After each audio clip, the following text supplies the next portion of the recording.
I used my basic mods, which are the lampposts. You guys see that? Lampposts.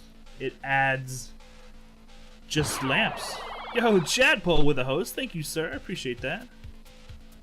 But it adds lamps just along the roadway, and I think that it makes a more immersive kind of experience. Same thing with the rain and snow. The rain and snow just allows your armor to take the effect of the environment that you're in. It's super simple. It's not something major. Your own thoughts. So what it does is it kind of takes the verbiage of like the inner thought of the character and says like I or me, instead of it saying you or you know, it puts it in the first person. I really appreciate it. It just gives it a little more depth when you're playing the game. I added also lore-based loading screens, like more of the lore in the load. So a lot of times, like you'll get it. It's canon from like the actual like Bethesda Elder Scrolls lore forum, but it just adds, you know, a little more flavor, and I thought that's really good. That's like my usual setup. I've got merchants who are rich. To me, that really does help. Got a lot of mods. Yeah, it makes a really big difference. It honestly does. So the merchants are rich. Now, also what I did was I tweaked the Dark Elf, because I'm going to play a Dark Elf next. And what it does is it gives the Dark Elf a much more deeper kind of a character base. You get better... let's see, what is it exactly? There it is.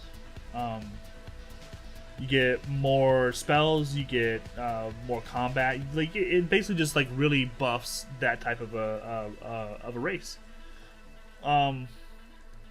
It works for all the Dark Elves, friends or foe. So it doesn't just make me better; it makes the rest of the game a little bit harder because they are also more powerful. If you come across a Dark Elf in the wild, he can kill you pretty easily. Now this is the one that I feel like really does enhance the streaming, like the streamability of Skyrim, because it speeds up how fast you level. And I feel like that's one major thing that I love about Skyrim was the grind, but also when you're streaming it, like it's more interactive. It's more obvious, you know, the improvements that you're making and the time you're putting in there. Super cool. It levels you up faster. So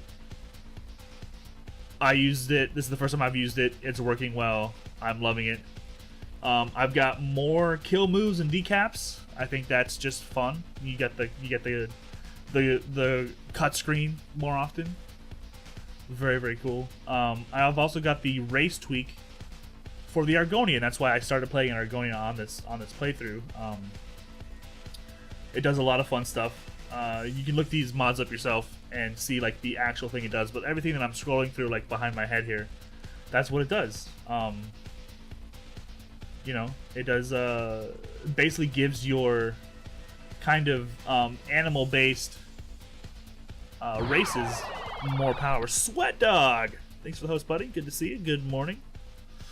And then this is the newest one. It's the Fiendrix, who's a very popular modder out there. His mods are considered like some of the best. But this is an arrow, like an archery mod. And not only does it improve the archery and the gear for me, I can find it out in the wild or craft it myself, but it also gives the NPCs all of this as well. So when I added these mods, I really wanted to make sure that I was making the game fun, like, and also a little harder, but also, you know, make it to where it's also harder out there on me as well. So it does add a bit of a